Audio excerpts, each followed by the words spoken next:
اكتر جون مؤثر الموسم ده؟ احتار جدا بين جولين في الموسم، مين مؤثر اكتر فيه؟ الاول جون احمد رضا في الثانيه الاخيره من ماتش بيراميدز في الدور الثاني، واللي من وجهه نظري يرجع الاهلي للدوري من جديد، لان لو بيراميدز كان كسب الماتش ده كان خلص على الاهلي نهائيا، كان هيفرق بعدد نقط كفيله تنهي الدوري بدري بدري.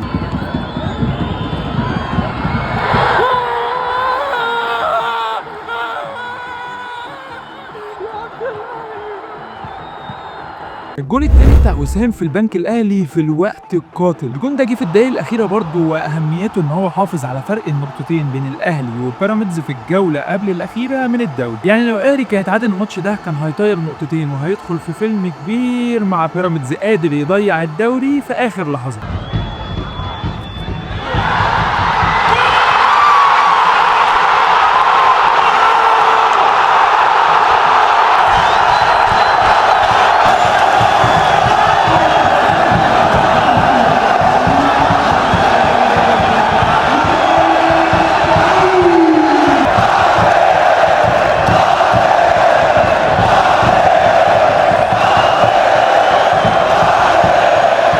بالنسبه لي دول اكتر جونين انا محتار بينهم، انتوا كمان قولوا لي في الكومنتات ايه هو